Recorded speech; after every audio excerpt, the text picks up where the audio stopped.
bem-vindo, muito bem-vinda. Hoje nós vamos conversar com Paula Tagliari, ela é gerente de meio ambiente da EPL. Nós já tivemos oportunidade de falar muito sobre a EPL, mas antes de chegar lá, ela atuou por muitos anos na Valec, então nós temos aí uma experiência fantástica na área de infraestrutura viária, que ela vai contar um pouco para nós do que está sendo desenvolvido atualmente. Paula, é um prazer enorme poder conversar com vocês, você disponibilizar esse tempo aí para que a gente possa passar um pouco para os nossos participantes o que a EPL realmente está desenvolvendo dentro da parte de meio ambiente para as novas concessões, sejam elas de ferrovias e rodovias. Seja muito bem-vinda. E eu queria que você contasse um pouco da Paula, quem é, qual um pouco da sua formação, o que você está desenvolvendo hoje dentro da EPL. Por favor, fique à vontade.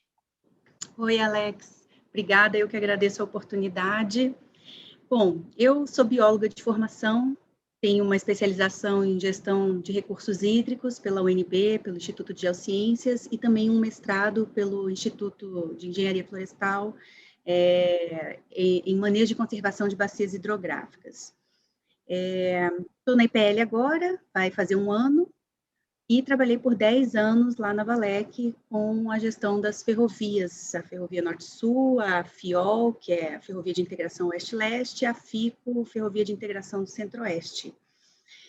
Hoje aqui na IPL a gente muda um pouquinho o objetivo final da nossa atuação na área ambiental, que além dos processos de licenciamento que a gente atua, não somente de ferrovias, mas também de rodovias e de portos, a gente também faz a estruturação das concessões. A estruturação das concessões é uma análise um pouco mais abrangente, onde a gente tenta identificar a situação daquele empreendimento no que se refere aos aspectos socioambientais, e a gente tenta trazer para o futuro investidor a maior segurança possível nesse projeto no que se refere às questões ambientais. Perfeito. Conta um pouco nós temos participantes de todas as formações, e o pessoal da academia, o pessoal do governo, o pessoal de ONGs. Como é que se insere isso, Paula? A gente fala, às vezes, de PPI, aí a gente fala de ANTT, aí a gente fala de EPL, aí a gente fala do Ministério, da Secretaria de Transporte. Onde é que a EPL está estritamente dentro disso? Bom, a EPL seria como um braço executivo do Ministério da Infraestrutura no que se refere à estruturação das concessões. Então, a gente está aqui para apoiar o Ministério da Infraestrutura, a Agência Nacional de Transportes Terrestres, na elaboração dos estudos que vão subsidiar um futuro leilão, né?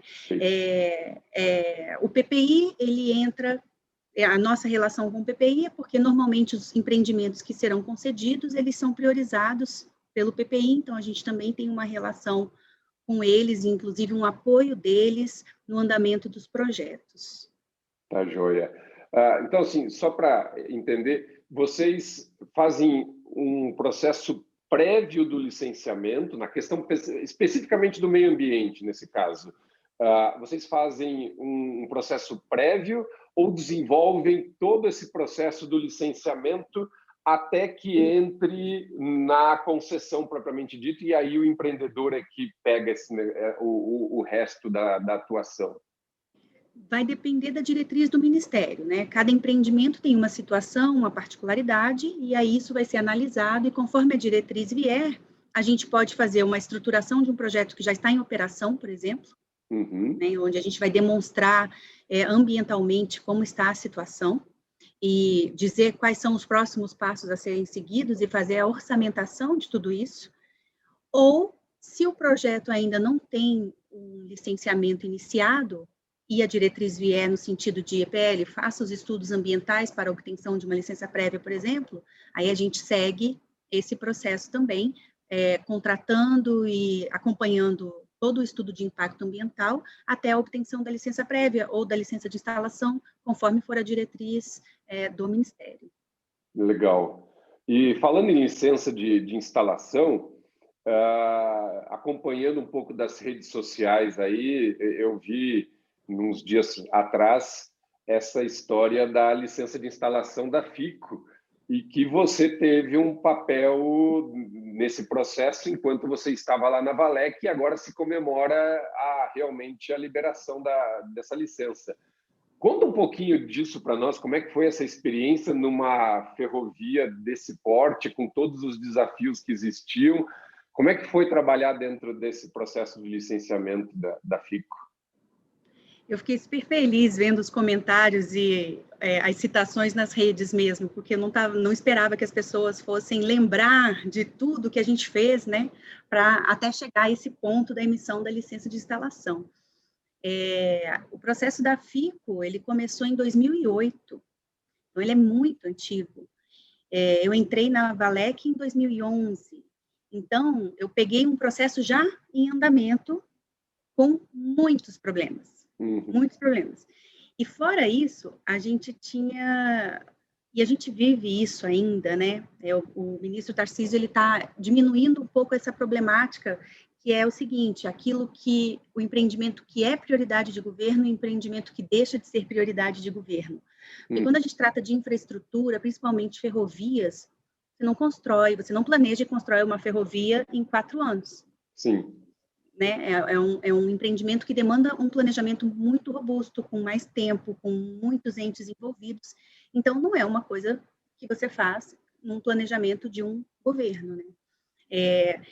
E aí, nisso, foi muita energia colocada na FICO, foi muito trabalho colocado na FICO para, de vez em quando, a gente ouvir, a FICO não é mais prioridade, deixa ela de lado. Aí eu falava, não, a gente não vai deixar a FICO de lado, porque se a gente não der continuidade agora, quando voltar a ser prioridade, a gente não vai ter o tempo hábil para que isso aconteça, né? Para que as obras efetivamente aconteçam, para que a gente dê um andamento que deve ser dado e segundo a perspectiva de governo naquele momento futuro, que a gente até então nem tinha conhecimento.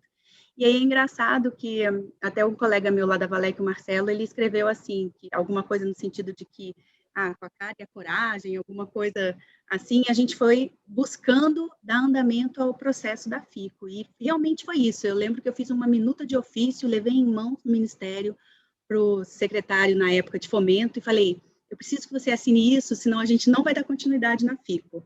A gente teve uma longa conversa explicando tudo, e ele assinou, e a partir desse documento a gente pôde, de fato, ter recurso direcionado a ela, tempo direcionado a ela, e foi um longo processo, né? A FICO tem muitas comunidades indígenas envolvidas. Foi um grande aprendizado trabalhar com eles. O povo xinguano é extremamente organizado, a gente aprendeu muito com eles, muito mesmo. E a gente ainda não chegou num consenso, a licença veio com alguns bloqueios ainda, mas eu acho que isso é uma questão de tempo. De alinhamento ainda com todas essas comunidades indígenas, né? Nesse trecho que saiu a licença, a gente está falando de Chavante e de Xingu, são 2 povos muito organizados, mas foi uma licença que estava sendo esperada por muito tempo. Só de questões indígenas, eu posso te dizer que a gente trabalhou, com certeza, uns 4 anos muito intensamente. Que loucura. Fora que foi um projeto muito amadurecido ao longo do tempo. Então, a gente foi substituindo aterros, a gente foi evitando corpos hídricos, a gente foi otimizando esse projeto o máximo possível de maneira a preservar mais o meio ambiente e fazer as conexões necessárias do que existe ainda de fragmentos naquela região. Então, a gente chama até que é uma ferrovia verde, porque a gente tentou mesmo trazer essa conotação para a FICO. E aí, agora, com essa ideia do investimento cruzado, das renovações antecipadas de outras ferrovias, a gente está com a proposta de a Vale iniciar as construções lá na FICO, iniciando por Mara Rosa. Que legal. Então, com certeza, vai ser um trabalho excelente daqui para frente.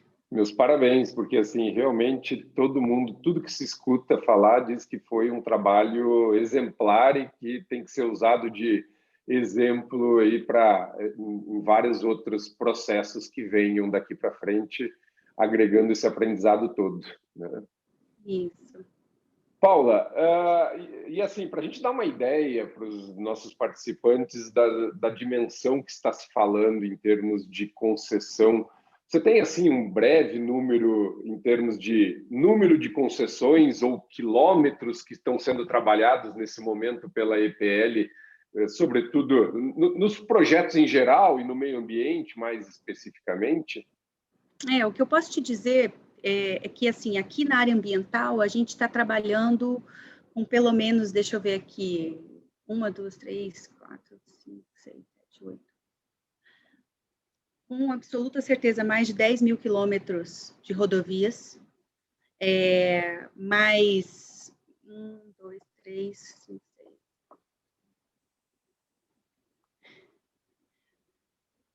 Uns 17 terminais portuários. Uau! E mais o Porto de Itajaí, propriamente dito, e também a Ferrogrão. Então, são grandes projetos aí que a gente está atuando tanto na estruturação da concessão, quanto também em alguns deles no processo de licenciamento ambiental. E como é que, na prática, consegue-se gerar um processo de gestão e tomada de decisão para um volume dessa magnitude, assim, considerando, é claro, vocês fazem contratações externas para as equipes, para coleta, para análise e tudo mais, mas é muita coisa. Como é que você, Paula, na gerência desse processo de meio ambiente, atua no dia a dia? Como é que isso funciona na prática? A gente organiza as nossas demandas conforme as diretrizes do Ministério da Infraestrutura, né? Então, assim, as concessões, elas não acontecem todas ao mesmo tempo, são várias entidades participando desse processo, então a gente também tem aí uma que é muito importante, que é o Tribunal de Contas da União, que ele analisa tudo que a gente faz, ele aprova, ele pede complementações, então é um processo que acaba sendo bastante aprimorado conforme o andamento dele, mas aqui a gente trabalha com a ideia de priorizações, né? Então, chegou 3 terminais portuários, então nessa semana a gente vai atuar nisso.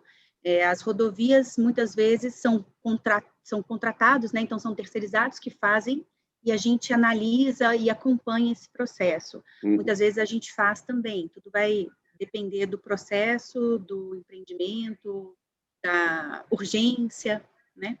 Então, a gente não para um minuto, e não para de chegar empreendimentos para a gente trabalhar aqui. E é bem interessante porque a gente consegue fazer até, eu diria, uma análise integrada, né? Se você pensar que a gente está trabalhando na concessão da BR-163 Pará, na Ferrogrão, e nos portos de Miritituba, eu tenho informação suficiente para fazer uma análise ali desse corredor, sabe? Então, isso é muito importante sobre a nossa perspectiva de análise ambiental. Exatamente. Isso foi um ponto que eu acho extremamente importante de se fazer essas análises integradas. E posso dizer que foi o primeiro momento em várias das entrevistas, tanto fora quanto no governo, que eu escutei isso. E isso é muito legal. Vocês realmente estão desenvolvendo esse tipo de ação, Paula? A gente, com a experiência que eu tive na Valec, né, que daí foi uma atuação mais direcionada a um empreendimento específico, a outro empreendimento específico, a gestão daquela obra, né, trazendo essa realidade para a realidade da EPL, que já é uma empresa que faz uma avaliação muito mais ampla, ela pega um contexto muito maior, e aí a gente pode trazer aí o Plano Nacional de Logística como exemplo, né? Que vai ser lançado esse ano, o Plano Nacional de Logística 2035, que significa que estão sendo modelados corredores logísticos pensando nas demandas que nós temos aqui no Brasil. Pensando nessa linha, a gente vai implementar nesse ano também, junto com o lançamento do Plano Nacional de Logística 2035, o Caderno Ambiental do PNL 2035. Legal. E a ideia é exatamente essa. Quando eu consegui observar que a gente tinha esse tanto de informação, seja produzida por nós, seja a EPL contratando esses estudos, eu pensei, a gente pode fazer com bastante antecedência, um planejamento que envolva os aspectos socioambientais, pensando não só num empreendimento, mas num corredor, né? Então, assim, num território, eu vou definir esse território, obviamente, né? Eu não vou conseguir analisar todo, mas eu consigo ampliar um pouco o meu escopo de análise. E tudo isso com o intuito de trazer uma maior transparência dos desafios e das dificuldades que a gente vai encontrar naquele corredor, até para a gente saber quais são as nossas limitações. Então, se eu me deparar com uma unidade de conservação, de proteção integral, talvez eu tenha que mudar a minha intenção em relação àquela rodovia ou àquela ferrovia, diante daquela situação. E a nossa ideia com esse caderno é apresentar isso por meio de mapas web, onde os possíveis interessados, seja universidade, investidores, ou quem tiver interesse em visualizar esses corredores, possa visualizar também quais são as condições ambientais existentes naquele território. Interessante, ótimo.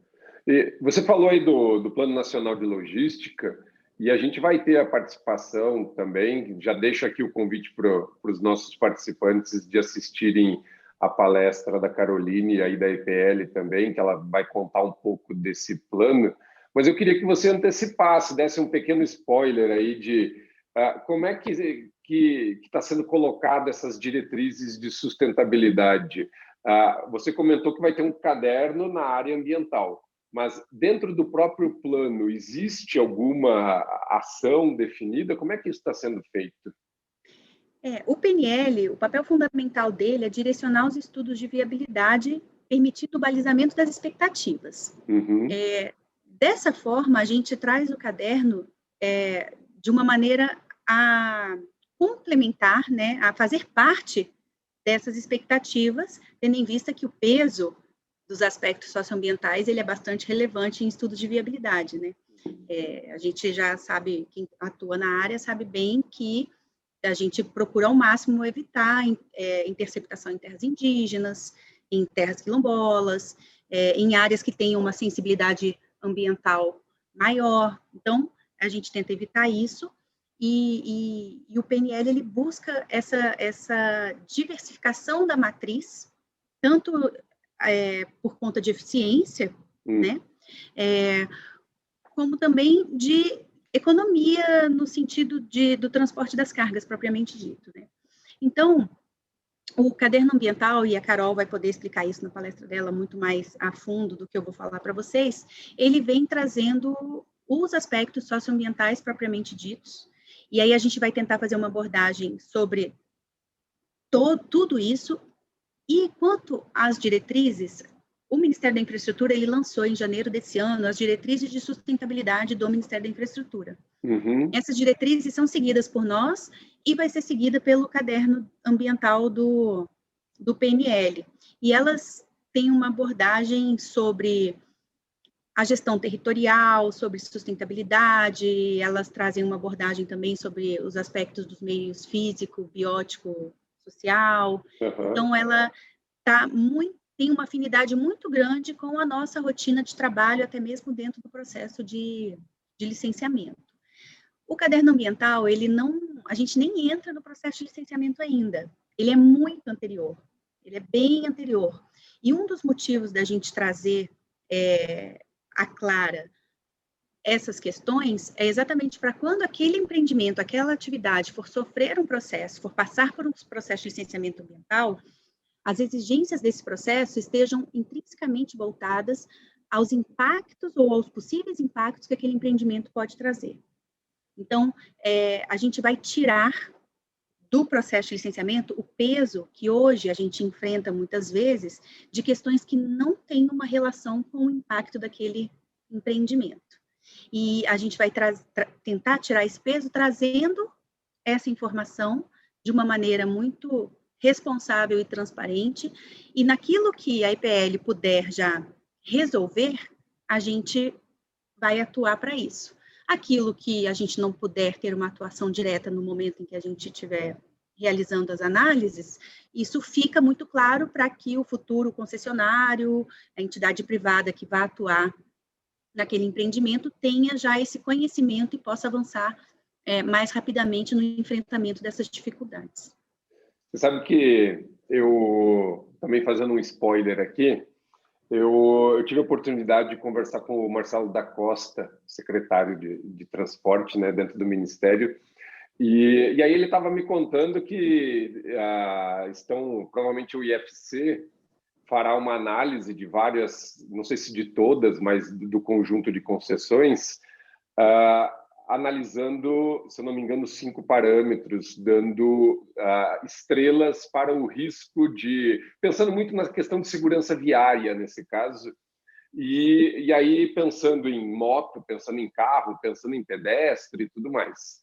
E quando ele chegou no fim, não tinha nada de fauna. Aí eu deixei o desafio para ele, falei assim, olha, vamos fazer a mesma coisa, a tecnologia está aí, a informação está aí, a capacidade de modelagem está aí, vamos criar da mesma forma para os empreendedores um sexto nível de informação que é justamente de biodiversidade dentro desse contexto e colocar o risco, onde a gente possa cruzar essas informações todas.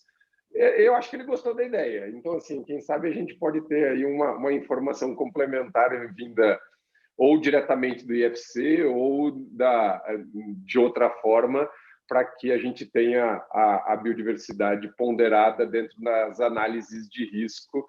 Até porque, pensando em segurança viária, se os nossos números aqui do centro se confirmam, nós temos 5 milhões de atropelamentos de animais de grande porte no Brasil todos os anos. Mesmo que nós não tenhamos o número de mortes no trânsito causado por animais tão grande, mas em termos de danos materiais, de danos para as pessoas, perda de carga e tudo, são bilhões e bilhões todos os anos que embutir a variável segurança viária relacionada à biodiversidade é muito interessante dentro desses processos de concessão. Eu acho que a gente gera muita informação, né, Alex? Por exemplo, em relação à fauna. Os monitoramentos de fauna feitos no âmbito do processo de licenciamento ambiental geram muita informação. Projetos como o seu aí da universidade e outros que existem também estão gerando muita informação quanto aos atropelamentos. Eu acho que o que está faltando, que a gente precisa agora, com base nesses resultados, talvez, seja implementar medidas de mitigação mais oficiais, digamos assim, sabe? A gente já conhece as possíveis medidas de mitigação para a fauna, mas eu acho que está faltando uma análise integrada para a gente verificar qual é a melhor forma, o melhor local, a melhor aplicação, porque não necessariamente, às vezes, a gente precisa fazer viadutos de fauna, que para a gente é uma obra muito cara. Nós também somos fiscalizados pelo Tribunal de Contas por aquilo que a gente executa, né?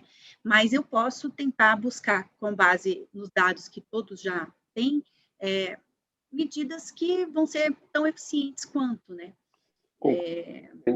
E, assim, o interessante da gente pensar por corredor, e mais uma vez falando um pouquinho do caderno, é porque a gente começa a fazer uma análise do tipo, por exemplo, fazendo uma comparação de novo, eu vou trazer muito a Ferrogrão e a 163, eu acho, aqui para a nossa conversa, mas é porque é o projeto que eu estou atuando mais diretamente. Quando a gente estava fazendo as análises, os monitoramentos de fauna para o EIA-RIMA, a pergunta que eu fiz para a equipe foi: onde a gente vai sugerir, então, as passagens de fauna? Aqui. Beleza. E onde estão as passagens de fauna da 163? Porque nós temos hoje uma proposta de traçado que é paralela à BR-163. Então, se por um acaso a 163 deixou passar alguma passagem de fauna naquele momento que ela foi construída, etc., agora a gente está tendo a oportunidade de arrumar isso com outro projeto, que é a Ferrogrão. Né? Então, a nossa proposta de passagem de fauna para a Ferrogrão, elas vão estar, sim, levando em consideração as passagens de fauna da 163. E as que não existem, a gente vai propor solução para que aquele animal que, porventura, possa passar por ali, não se salve da ferrovia e acabe morrendo na rodovia, né? Então, eu acho que a gente precisa cruzar essas informações que nós temos, que os nossos parceiros, o IFC é nosso parceiro aqui na IPL, eles levantam também, fazem, com os que vocês fazem, e formar, a partir desse banco de dados, soluções efetivas que vão constar já, por exemplo, nas nossas estruturações das concessões. Claro.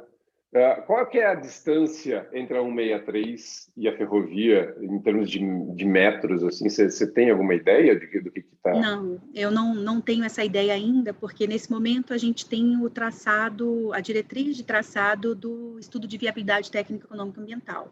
Né? Perfeito. Então, assim, tem momentos em que ela está mais próxima, tem momentos que ela está mais distante, por exemplo, no trecho que passa por área desafetada do Parque Nacional do Jamanchim, ali ela vai estar mais próxima, porque otimizou espaço, né? Certo. Então, mas tem locais que ela vai estar mais afastada, mas eu não saberia te dizer agora exatamente quantos metros. Não, porque é justamente essa convergência de passagens, sobretudo quando elas estão muito próximas, é extremamente importante, porque não faz sentido realmente você salva de um lado e deixa ela no meio entre a rodovia e a ferrovia dentro desse contexto. Então, é interessante realmente pensar nisso. E falando de uma forma mais geral, em termos de licenciamento, Paula, como é que vocês estão vendo essa nova lei de licenciamento ambiental que está sendo pautada na Câmara dos Deputados? Ela, assim, existe muitas divergências, sobretudo, assim, se a gente pega governo, se a gente pega universidades, se a gente pega ambientalistas, de que forma que você acredita que ela possa vir a contribuir, se você acredita nesse ponto, na verdade? O que você pode dizer? Bom, eu posso dizer que, assim, eu acredito muito no processo de licenciamento. Eu acho que o processo de licenciamento ambiental, ele, no final das contas, é que baliza essa sinergia entre o desenvolvimento econômico e a preservação do meio ambiente, sabe? Eu acho que ele é um excelente instrumento para a gente tentar buscar, da melhor forma possível, esses dois objetivos, o desenvolvimento econômico e a preservação do meio ambiente. E eu acho que o projeto de lei, ele acaba sendo um marco do processo de licenciamento. Né? Eu vejo ele com bons olhos. Eu acho que ele vai buscar um pouco a desburocratização, mas sem perder a sua essência de controle, mitigação e compensação dos impactos de meio ambiente. E eu acredito que ele também vai oferecer, por exemplo, vai proporcionar a elaboração de termos de referência que o órgão ambiental emite, muito mais específicos para as atividades que estão sendo licenciadas. E eu acho que isso traz um grande avanço para os empreendedores, pensando do meu lado, né? Quando a gente pega um termo de referência muito mais voltado para a atividade que a gente vai desenvolver, a gente avança muito mais rapidamente no atendimento desse termo de referência. E eu acredito que muito do que está lá, Alex, assim, a gente já faz. Sabe? A gente já é obrigado a fazer, a gente já segue, e aí, colocando isso de uma maneira mais clara e otimizada nesse projeto de lei, eu acho que isso vai proporcionar também maior celeridade por conta de entendimento mesmo. Né? Então, eu acho que sim, que o projeto vai ser um marco no processo de licenciamento, em relação a ele. Eu não acho que ele vai resolver todos os problemas, mas eu acho que vai ser um grande avanço para quem atua com atividades que demandem licenciamento ambiental. Eu concordo que nós temos que repensar várias ações e várias formas de fazer licenciamento ambiental, que assim, eu sempre fico impressionado. Você comentou que os licenciamentos, os estudos geram muitos dados, e eu sempre fico impressionado, porque assim, quando você pega aquelas planilhas de dados, por exemplo, de monitoramento de fauna atropelada, monitoramento de entorno e tudo mais, é um mundo de informação, e eu sempre fico me perguntando quando é que isso vai ser usado, na verdade, porque muitas vezes se coloca ali se ela está ameaçada ou não está ameaçada, e, claro, dentro de um contexto de um relatório isso é importante, mas a mudança de status dela de conservação daqui a 1 ano, 2 ou 3, aquela planilha já ficou desatualizada. Então, o quanto que vale você obrigar o empreendedor a gerar 50 colunas de informação, quando, na verdade, o que importa é a coordenada, a identificação boa do bicho, e como é que ele foi, qual foi a destinação que foi dado, ou alguma coisa a mais, talvez, mas não precisa daquele volume de informações, até porque hoje em dia você consegue fazer o cruzamento dessas informações muito facilmente, em termos de status de conservação e tudo mais. Então, assim, e realmente pensar, uma coisa que sempre me incomodou muito é que, na verdade, a maior parte dos estudos, eles não respondem perguntas. Ele manda você para campo para fazer coleta, na verdade. Agora, o que se quer responder com esse dado que nós estamos coletando? E isso abre margem para que, por exemplo, as empresas de consultoria, os relatórios, na verdade, sejam meras descrições do que foi visto. E ele não obriga uma análise robusta de dizer, olha, esse impacto vai gerar, ou esse efeito vai gerar impacto efetivo ou não, na verdade, porque não tinha essa pergunta sendo cobrada. Então, olha, vai para campo e faça 5 dias de amostragem, uma vez a cada estação do ano, e me traga os dados. Isso que normalmente muitos termos acabam pedindo. Mas para quê? Onde é que a gente quer chegar com essas informações? É que eu acho que é o grande pulo que a gente precisa dar dentro disso. É a grande pergunta, né?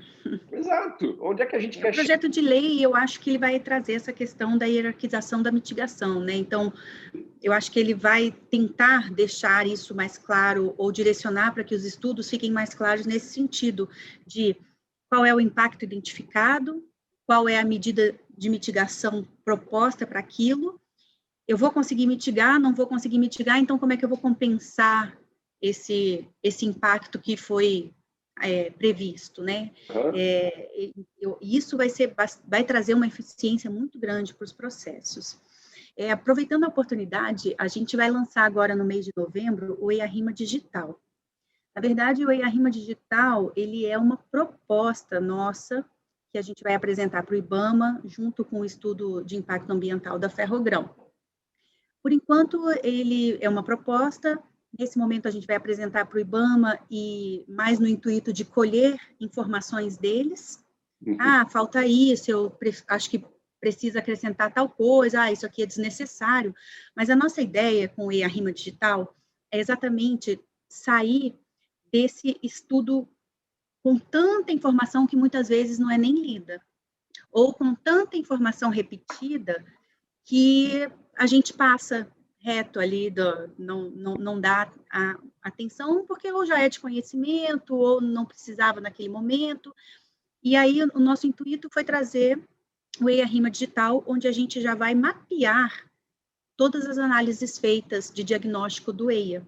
Com isso, a gente vai ter uma representação gráfica, seja por meio de mapa, seja por meio de gráficos, dessas respostas que a gente precisa dar.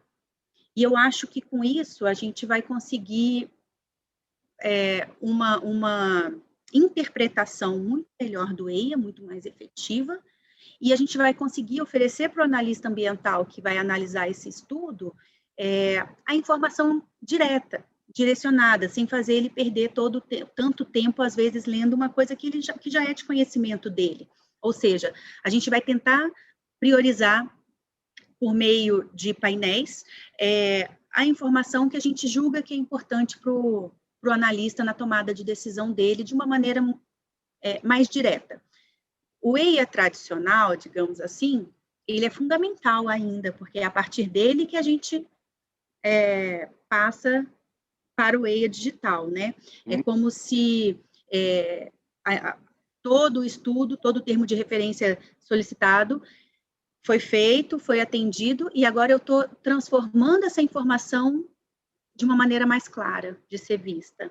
A gente pode até fazer uma associação com o RIMA. A ideia do RIMA é você levar a informação do EIA para que toda a população, qualquer cidadão, consiga entender sobre aquele empreendimento. A ideia do EIA-RIMA é trazer toda a informação que é, de fato, relevante para o analista ambiental, para a tomada do analista ambiental, está ali de uma maneira mais objetiva para ele analisar.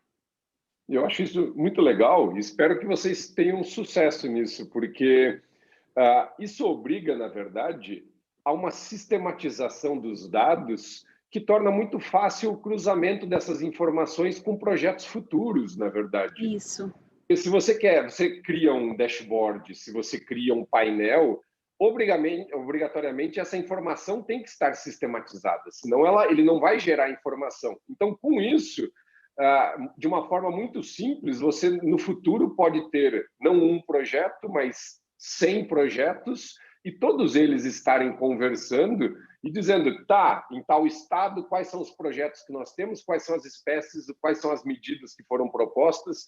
Eu acho isso muito legal. Espero que isso seja bem aceito, porque eu acho que pode, além de agilizar realmente a tomada de decisão para aquilo que é importante, eu enxergo, eu hoje ainda não consigo conceber que a gente tenha tanta informação e tão pouca sistematização dessa informação. Isso. Os dados sejam entregues e que permaneçam lá guardados. A gente pensou nessa proposta exatamente por conta disso, né? Então, um exemplo, na FIOL, a gente tem 8 anos de monitoramento de fauna. Uhum. Cada campanha, 2 campanhas por ano, gera um tanto de informação que eu preciso dar um sentido para ela, eu preciso conseguir visualizá-la de uma maneira que eu enxergue respostas, melhores condições de mitigação, sabe? Assim como para o monitoramento da qualidade da água também, monitoramento da qualidade do ar. A gente precisa enxergar esses dados que a gente está gerando de uma maneira mais clara, mais objetiva, onde eu consiga dar um fundamento para aquela informação. A partir dela, o que eu posso fazer para melhorar a minha condição ambiental, seja da minha obra, seja do meu projeto ainda, né, do que for. Lá na Valec, a gente começou a pensar nisso quando a gente começou a fazer revisão de plano básico ambiental. O plano básico ambiental, ele trazia legislação, trazia que o bioma do Cerrado é o bioma mais assim, mais assado, não sei o quê, e trazia um monte de coisa que não precisava. Aí eu olhava aquilo e eu falava assim, não, gente, plano básico ambiental tem que ser tabela, eu quero tabela. Vamos transformar esse nosso plano básico ambiental da FNS, por exemplo, que era, sei lá, devia ter umas 200 páginas, eu quero 15. Eu quero transformar isso em tabela. Então, por exemplo, monitoramento da qualidade da água. Quais são os corpos hídricos que eu vou coletar? Quais são as coordenadas geográficas dele? Montante, jusante? Quais são os parâmetros que eu tenho que controlar? Qual é o meu resultado? Pronto. Perfeito. Está ali a informação. E depois uma discussão a respeito desse resultado. Se algum parâmetro estiver fora do que a legislação pertinente traz, estiver acima da resolução do CONAMA, no caso, me dá um alerta, o que eu tenho que fazer com isso? Perfeito. Especificamente com isso, o que eu tenho que fazer? Então, você imagina uma ferrovia de 1.500 quilômetros, 1.700 quilômetros, onde a gente intercepta diversos corpos hídricos, nesses praticamente todos se faz análise da qualidade da água, bimestralmente, Meu Deus. Em alguns casos, e o que eu estou fazendo com essa informação? Então, quando a gente pensou nessa do EIA, e isso se expande também para, por exemplo, o Plano Básico Ambiental, foi exatamente isso. Tentar facilitar o entendimento e o conhecimento desses dados que a gente está gerando. Eu acho isso fantástico e espero sinceramente que isso se propague, porque faz muita falta. Primeiro, realmente, que esses dados possam ser retrabalhados por N pessoas, por N instituições. Isso. E que, justamente, eles possam, como você mesmo comentou, para que se precisa fazer 2 licenciamentos, por exemplo, de fauna potencialmente atropelada, se você, para 163 e para ferrovia, se o traçado delas está realmente próximo e você tem a informação biológica do potencial impacto que você tem. Isso pode gerar economia de milhões de reais de esforço e tudo mais. Eu acho que isso Exatamente. E uma provocação e uma sugestão para vocês, Paula. Uma das coisas assim que, inclusive, eu tenho uma palestrinha aqui no Congresso, que é uma palestrinha bem básica sobre ecologia de estradas, mas aonde eu comento sobre números de atropelamento que o governo nos apresentou lá em 2014, quando a gente começou a se aproximar do governo. E um problema que foi mostrado é que ele mostrava números e não mostrava esforço. E se você não tem a informação de esforço para você ponderar o número, ele não adianta nada, na verdade. Na época, o DNIT nos mandou uma tabela onde existiam dados, por exemplo, não me lembro agora, mas vamos imaginar, de 90 animais atropelados no ano e 200 no outro. Bom, para um bom entendedor, teria quase dobrado o número de atropelamentos, e a gente tentaria buscar o porquê que houve o aumento do atropelamento. Só que, no mesmo parecer que veio do DNIT, nos diziam da seguinte forma: os números não são comparáveis, isso foi afirmado pelo DNIT. Os números não são comparáveis porque os esforços não são os mesmos, o número de dias de amostragem e tudo mais. Então, aqueles números, biologicamente, não dizem nada, na verdade. Você tem que ter uma ponderação dentro disso. Então, bom, todas as vezes foram feitas 2 amostragens, foi feito tanto, para que você possa avaliar efetivamente se aumentou ou diminuiu o seu impacto.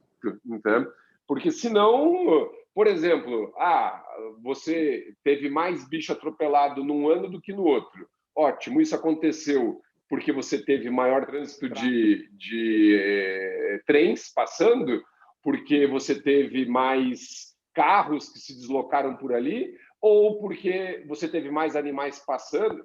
Nós temos que tentar identificar o motivo daquele aumento frente às nossas medidas de mitigação, na verdade. Então, eu acho que isso é extremamente importante de ser pensado em qualquer forma que é apresentado, seja escrita ou seja digital. Eu acho que isso tem que partir de um parâmetro, né, para que possa ser comparado. De um esforço, na verdade, né? Esforço. Exatamente. Paula, e aí falando um pouco, você que já atuou tanto nessa questão de ferrovia, rodovia, mitigação, por que hoje ainda não existe um estudo generalizado para isso no Brasil? Eu acho que assim, eu já fiz essa pergunta para várias pessoas e ninguém consegue me responder. Nós continuamos investindo em medida de mitigação sem saber se ela é efetiva, na verdade. A gente, vamos botar o quê? Bota lá uma passagem de 2x2 e tudo bem, tá? Falta uma coisa que diga, olha, se você quer proteger tal espécie, você tem que fazer tal tipo de medida e ela tem que ser, pode ter até tal comprimento, tem que ter cerca direcionadora. O que falta para que a gente diga o seguinte, olha, vamos deixar de fazer 2, 3 passagens que custam 500 mil cada uma e vamos investir esse dinheiro num estudo bem feito. Por que isso ainda não saiu? Você tem alguma ideia? Né? Eu acho que é por conta da linha de que a gente trabalha muito com foco num empreendimento específico. Talvez, a partir de agora, com essa proposta nossa de análise a partir de corredores, a gente começa a ter uma visão um pouco diferenciada em relação a isso. Quando a gente pensa só num empreendimento, num projeto, os estudos de fauna, por exemplo, pensando nas passagens de fauna, eles vão te direcionar os resultados obtidos segundo a metodologia que foi adotada, etc., vão te direcionar a implantar passagens de fauna, galerias, passagens de fauna aérea, viadutos de fauna, dependendo do resultado que aquele estudo específico te apresentar. Né? Uma observação que eu posso fazer é que eu vejo que, principalmente em ferrovias, depois que ela está pronta, a impressão, eu vou falar ainda em impressão, porque realmente eu não estudei a fundo isso, a impressão que eu tenho é que ela fica absolutamente integrada àquele ambiente. E, aos poucos, com o passar dos anos, os animais começam a voltar a perambular por aquela região, eles começam a, de fato, usar as passagens de fauna implantadas, e eu acredito que o quanto de passagem de fauna for implantada, esses animais acabam usando em algum momento, né? É claro que a gente aí tem que buscar um equilíbrio, porque não dá para a gente sair construindo uma atrás da outra, às vezes o próprio projeto não permite, mas eu acho que um dos pontos que pode nos direcionar a fazer um projeto, um estudo mais voltado para essa questão é, primeiro, não analisar a partir de um único empreendimento, tentar olhar um contexto, pegar essas informações que já existem em bancos de dados de universidade, de empresas, do órgão ambiental, fazer um cruzamento dessas informações e, principalmente, os resultados dos monitoramentos das passagens, né? Exato. Que às vezes a gente prioriza muito um outro programa e às vezes deixa o monitoramento das passagens um pouco de lado, mas eu acho que é importante até para pesquisa e no futuro o resultado disso é importante até para a implantação de empreendimentos, porque a gente pode sim reduzir recursos nessa, dependendo do resultado que vier de um estudo como esse. Eu acho que a resposta vai estar nas informações que vêm do resultado dos monitoramentos das passagens implantadas, seja em rodovia, seja em ferrovia, dos diferentes tipos, né? Exatamente, mas eu acho que a palavra é justamente monitoramento e análise de efetividade. Eu fico pegando um ponto extremo, fora da curva aí, vamos pegar agora a passagem de fauna vegetada que foi construída para o mico-leão. Vale. Não, essa é outra. A BR-101, lá onde o mico-leão, né? A concessão afirma que gastou próximo de 10 milhões para construir aquela passagem. E muitas vezes a gente tem visto assim, e tanto dentro da academia quanto em alguns outros segmentos, aquela vontade de que nós tenhamos isso como se fosse assim, pipoca, que tem que ser instalado em tudo quanto é lugar, tá? Pessoalmente, eu acho isso um problema muito sério, porque 10 milhões, se empregado num programa de manejo da espécie ou em pesquisa e tudo, é muito dinheiro, na verdade. Então, você instalar 10 milhões em um ponto de uma rodovia que você tem que pensar que você, na verdade, tem que conseguir fazer gestão de território, porque senão daqui a pouco ela não liga nada a lugar nenhum. É muito... tem que ser estudado, tem que ser melhorado isso, tá? Só com estudo e pesquisa a gente chega a respostas concretas, isso é fato.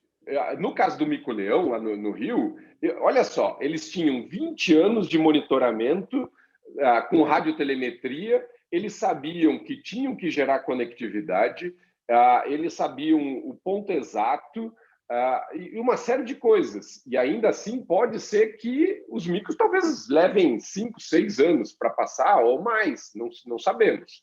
Agora, transformar isso numa obrigação é um risco muito grande de cair, inclusive, no descrédito à área de meio ambiente, onde gastar todo esse volume. E aí a gente escuta aquelas críticas, mas e se gastasse isso com um hospital, com não sei das quantas? Nós temos que... Exatamente. Tem um exemplo que é da Ferrovia Norte-Sul, no lote 4 da Extensão Sul, uma das condicionantes era, eu quero que seja implantada uma passagem de fauna aérea para primatas nesse ponto. Esse ponto era um corte enorme, muito alto e muito largo. E aí os biólogos que trabalhavam lá, né, que trabalham alguns, a gente discutia aquilo, falava, gente, será que eles vão passar por aqui? Né? Querendo ou não, uma passagem aérea com corda, naquele formato escada, não é uma passagem tão cara, né? É um projeto relativamente simples de fazer. Assim, isso tem que ponderar também, né, porque a gente vive por diversos anos, assim, questões de restrição orçamentária muito pesadas. Então, às vezes, até um objeto que seja relativamente barato, digamos assim, também não é passível de ser executado. Então, tem que ser pensado muito bem o que vai ser feito, como vai ser implementado e, principalmente, a justificativa de ser implementado, né? Mas, enfim, isso veio como uma condicionante da licença e a gente implantou. Isso foi em 2014. Os primatas passaram pela primeira vez agora, pelo menos que a gente tenha visto, né?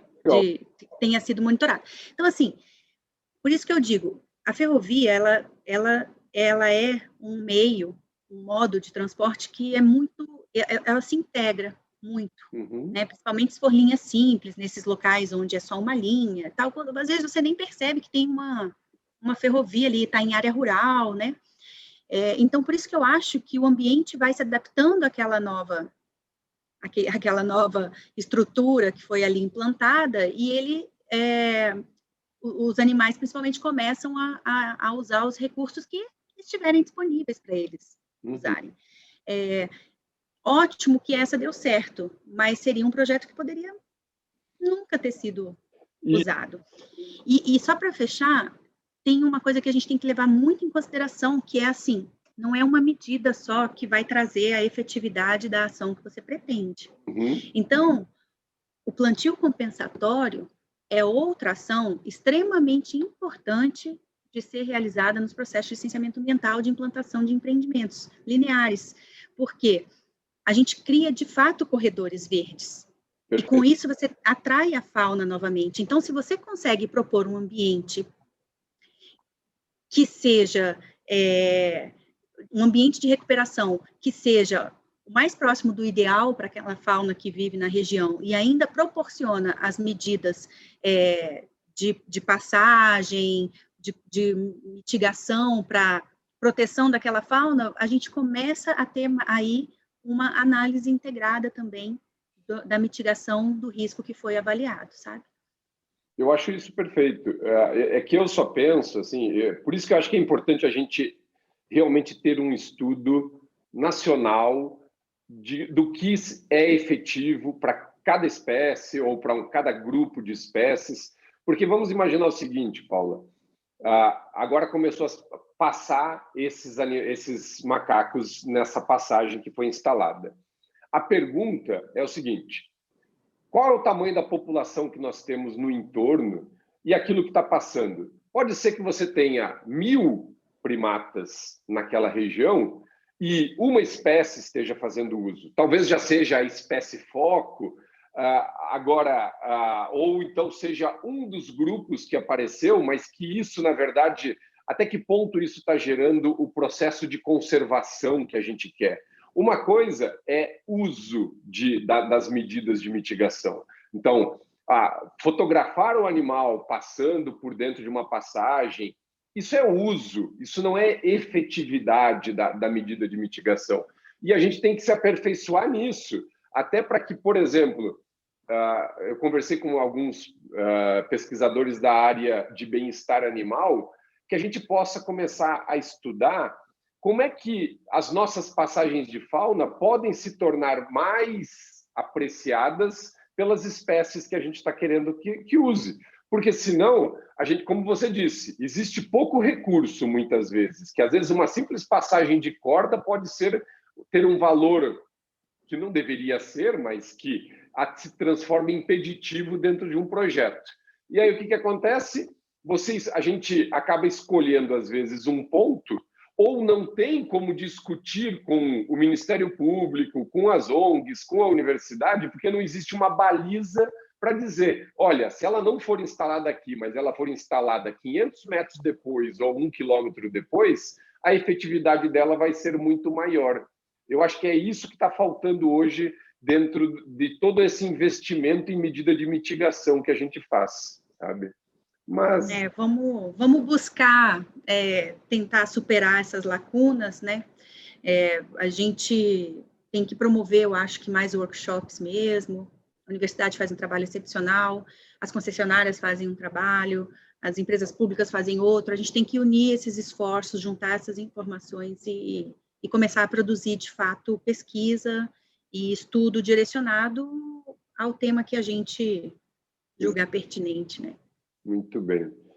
Paula, eu assim poderia passar algumas horas com você, mas eu quero te deixar à vontade para você, se você quer colocar mais alguma coisa, algum tema que a gente não tenha abordado, para que a gente possa fazer o nosso fechamento, porque realmente assim todo esse conhecimento, toda essa experiência aí dá para fazer um workshop só com a Paula dentro disso. Não, só com a Paula não dá, não. Assim, deixando bem claro, né, todo o trabalho que a gente desenvolveu até agora, eu poderia citar vários nomes aqui, mas em nome deles eu vou que represente toda a equipe, né?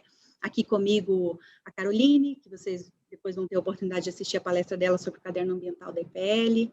Tem o Gustavo Botrel, que é um super especialista aí na atuação de gestão territorial. O Leonardo Rodrigues, que está, de fato, fazendo aí a RIMA digital, desenvolvendo. Lá pela Valec, o Alex Rampazzo, o Marcelo Anastácio e a Natália. Enfim, a gente tem uma equipe multidisciplinar, que eu citei esses nomes, mas tem diversos outros que atuam com muito afinco no intuito de fazer o melhor desenvolvimento, pensando na proteção do meio ambiente possível, que hoje chegaram a obter resultados muito positivos com o trabalho desenvolvido dentro tanto da Valec quanto aqui da IPL, no Ministério da Infraestrutura. Eu também queria deixar claro que o ministro Tarcísio tem sido um grande patrocinador das questões ambientais, dos empreendimentos de infraestrutura. Ele tem dado uma atenção muito especial a isso. A gente pode citar como exemplo o programa de Green Bonds, que ele lançou primeiramente para ferrovias. Nós aqui da IPL, a nossa equipe, juntamente com a equipe da Valec, foi quem subsidiou o Ministério para avaliação se essas ferrovias serão aptas às certificações verdes, e a gente fez todo o trabalho demonstrando que tanto a FIOL, quanto a FICO, quanto a Ferrogrão, elas são passíveis de certificação, porque a gente atende aos critérios do CBI, que é o que a gente está adotando, né, para certificações. Nessa linha, o nosso intuito é trazer essa ideia dos títulos verdes para os projetos de concessão também. Aqueles que já são, de alguma maneira, têm a participação do IFC, além de todas as regras ambientais brasileiras, a gente também tem que adotar os padrões de desempenho do IFC, que são bastante rígidos, tanto em relação ao meio ambiente, quanto à questão social, né? Comunidades tradicionais, ocupações de faixa de domínio, etc. E, realmente, o Ministério da Infraestrutura, tanto com o próprio ministro, como com o subsecretário de Sustentabilidade, o Matheus Salomé, e a equipe dele, e as outras secretarias, a do Marcelo da Costa, da Natália Marcaça, do secretário executivo, Marcelo Sampaio, a gente tem feito um trabalho muito conjunto. O que eu poderia finalizar a fala?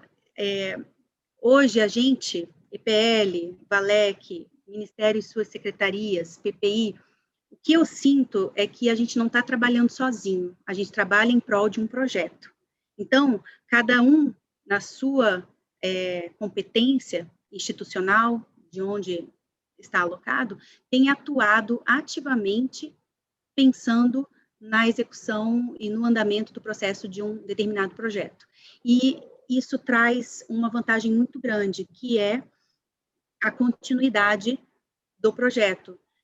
Não vai haver um esforço único, por exemplo, da IPL, e isso depois vai ficar parado em alguma outra instância. Não, está todo mundo pensando num projeto e controlando aquilo rigorosamente, para que a gente tenha uma finalização daquele projeto que foi pensado, seja um projeto de concessão, seja um projeto de licenciamento ambiental, e aí eu posso também fazer uma referência ao IBAMA, que tem sido também excepcional com os nossos processos aqui da IPL.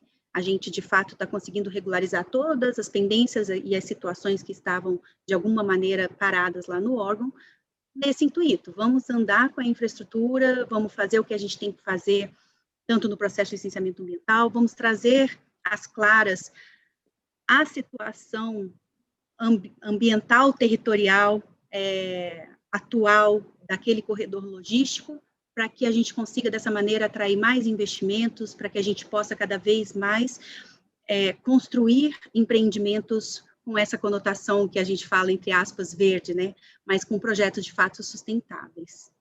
Muito bom. E você falou aí dos Green Bonds e vocês lançaram agora faz alguns dias, né, um sitezinho onde mostra um pouco de emissões, faz uma comparação entre os diferentes modais. Eu acho que isso é muito legal. Isso. Compartilhar com os nossos participantes aqui para que eles tenham acesso a essas informações que eu acho que complementa e gera um entendimento melhor do que são os Green Bonds. Isso, lá tem um hot site agora no site da IPL, www.ipl.gov.br/greenbonds, e aí tem toda a explicação do que são os Green Bonds, desse projeto inicial que nós fizemos para as ferrovias, a avaliação da certificação, e vai estar lá tudo explicadinho, e tem ainda um simulador para ferrovias, rodovias, cabotagem nos portos, para simular o quanto de emissão a gente, dependendo do transporte, está emitindo aí quanto de emissão atmosférica a gente vai estar emitindo por um período para cada meio de transporte. Show de bola, muito bem. Paula, eu queria agradecer novamente, foi incrível, muito obrigado. E, assim, espero que a gente tenha oportunidade de voltar a conversar em breve e desenvolver essas ações aí que vocês estão tão maravilhosamente desenvolvendo dentro da EPL e, por que não, já dentro da nova Infra SA, né, que está para ser constituída aí entre EPL e Valec. Muito obrigado e um grande abraço. Conversamos em breve. Obrigada, Alex. Eu que agradeço a oportunidade. Tchau, tchau. Tchau.